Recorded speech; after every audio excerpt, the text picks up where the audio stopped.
Hello, welcome to VGC. Today we're playing Super Mario 3D World and Bowser's Fury. My name is Andy Robinson and I'm joined by... Oh, that was my cue to come in. I'm Chris Scullion, hello. That was your cue. So Chris, what do you think of the game so far? We're allowed to speak of very, very little, just kind of the opening 10 minutes. Yeah, pretty much. And it's an interesting opening 10 minutes. The section we're kind of able to talk about is this small section you're seeing here, which it's an interesting kind of mix between both. In the same way that 3D World, the main game itself, feels like a cross between the 2D and 3D games, but leaning more towards 2D. This kind of leans more towards 3D, but you can still feel that there's a kind of a linear kind of backbone to it. This section that we're seeing here is still, if you zoomed all the way back the camera, you would see that it's still just a stage. Essentially, it's just that you've got a bit more freedom. You can run in 360 degrees now instead of being locked to 8 directions and stuff like that.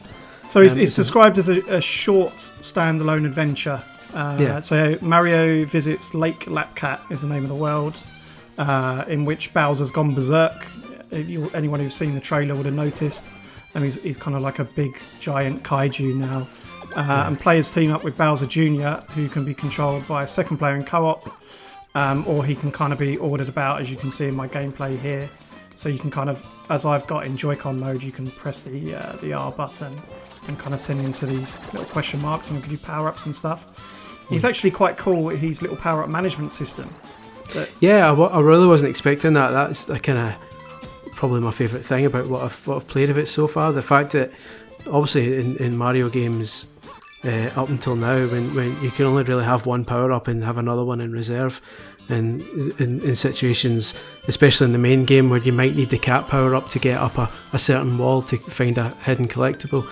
If you don't have it, you're kind of stuffed and you need to go back to another world. But here, you've almost got like an inventory of kind of multiple types of each power-up, so you can just swap them out as and when, which is really useful. Sure, we should just explain what's going on here. So cat shines are what you collect in this. It's kind of more of a traditional Mario Odyssey style open world type of Mario. So you're collecting these cat shines, and what they do is they kind of take the goop or whatever that's called off of the lighthouses, which kind of keep the giant monster Bowser at bay. So that was the Giga Bell there that turns you into the giant cat Mario. I still don't know what the official names are for these, but that kind of allows you to fight Bowser. And we're not allowed to show the actual fight in the terms of Nintendo's media embargo for these previews. But I think in the trailer you can see a giant kind of kaiju style fight between the two of them. But it's interesting because, like you say, it has that feeling of an Odyssey or a Sunshine or a 64, where each stage has a set number of shines to collect, and yet it still has that kind of linear feel to it. It's like it's still a stage with a kind of obvious start and end point, and you can so these shines are basically distributed among this stage, and when you collect one, the second one appears and so on. So it's not quite full exploration because they appear one at a time, but there's still that kind of freedom to explore them. So it's an interesting kind of half and half, if that makes sense. I mean, just coming back to the power-up management, I mean, obviously we can only talk about the opening section here, but yeah, it promises perhaps more complicated challenges than you might get in the traditional 3D World game, right? Yeah, that's the hope. We would hope that you would imagine that hopefully later on in the game that there will be situations where you might need to juggle various power-ups to reach more complex shines, but I suppose at this stage that remains to be seen. We can't really... So the mechanics are the same, the kind of the core mechanics are the same as in 3D World. Yeah. But they've actually made the characters faster, right? Yeah. Basically, compared to I played the Wii U one for a wee bit before this turned up, just so I knew kind of it was fresh in my mind. And yeah, the characters certainly move quicker. I mean, obviously every character has different speeds anyway, so Peach is still the slowest and Toad is still the fastest, but all their kind of top speed seems to have been boosted a little bit just to kind of make the game a bit nippier. And it definitely benefits from it. It's not like it breaks the game in any way. It just generally gives it a bit of a... It's more satisfying to play through.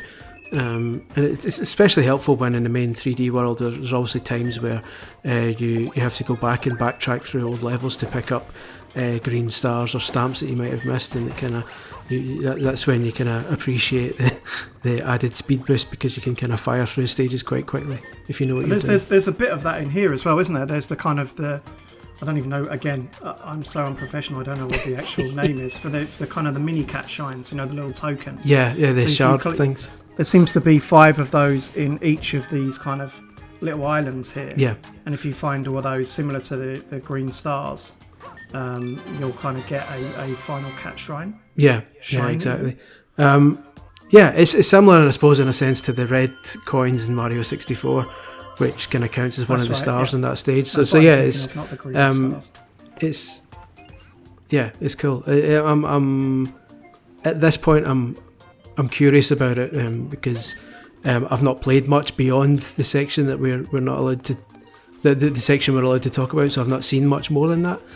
So I'm curious to see. This is a great example here, actually, of how the initial area is mostly based on the existing mechanics from the main game, right? Yeah. Which is not a bad thing, because the main 3D World game, for anyone who's played it, will know is just so imaginative, so full of ideas. It feels like it introduces a new power up or a new mechanic in virtually every level, and then hardly ever revisits it. Yeah. So these initial sections here kind of give the designers an opportunity to play around with those, I guess. So this is a good example here, this island, of how they've taken kind of the flipping platforms and put a twist on it with the bully enemies. Yeah, the whole thing's just so far just seems quite.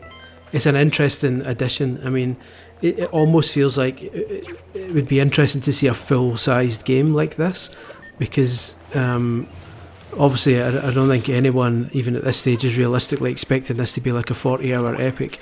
But Nintendo themselves have said it's short. Yeah, so they're not like to be fair to them, they're not trying to build any expectations. But from what I've played of it, it's given me a kind of taste to. I'd love to see a fully featured, a fully fleshed out game like this, where this is just like one world out of many. I'd love to know the story behind this. Actually, I'm quite fascinated to know how this came about, because we know that this game's been sitting in the background for a little while, the Switch version. Mm-hmm. And it's even though it's been a lot of fun so far, it does feel quite at odds with the main game, doesn't it? Yeah, it does. It does feel like oddly tacked on, like not in a negative way, because tacked on kind of has negative connotations. But that's another thing that we've not touched on. This weird kind of day and night cycle, where every now and then Bowser just turns up. Yeah, so because of Nintendo's restrictions on this particular preview, we can't actually show it. But it actually adds some weird tension to the platforming stages, right? Like at any moment, this kind of giant Bowser can turn up and he kind of sprays fire on you and generally makes life more difficult. But the flip side of that is that it also makes tons of kind of new platforms appear, like these big kind of fiery spikes that fall down out of the sky.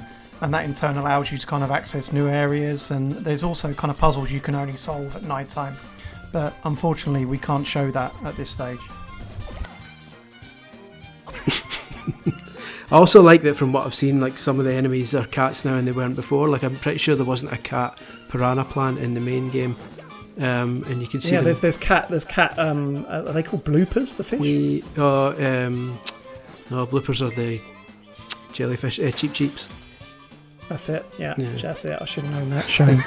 They're catified. Pretty much everything is catified. Yeah, which is interesting. So we'll see where that ends up. But so far I'm curious about it. I'm happy with how it started. It'll be interesting to see. You imagine they could go pretty wild with the mechanics here. Especially if they demonstrate the sort of imagination that's in the main game. Yeah, exactly. But yeah, like you say, I'm curious to know how this came about, because it's an odd addition. They could have very easily done what they did with New Super Mario Bros. U Deluxe and just kind of basically churned out the That's the what game. I was expecting. I was expecting them to put like maybe 1 or 2 extra characters in the main game and maybe some extra levels, an extra world or something, and that's it. Just put Wario in it. This is like quite an imaginative addition, right? Yeah, exactly. Is there anything else you wanted to add? No, so far, generally satisfied with what I've seen so far, and just failing some sort of disaster in the back half of it. I say the back half, it's not like we've played a half of it, but barring any disaster at the end of it, it looks like it's shaping up to be another kind of must-have. So the game's out on February the 12th. We'll have a full review on VGC in advance of that. Thanks for watching, and here's a little bit more footage of the game in action.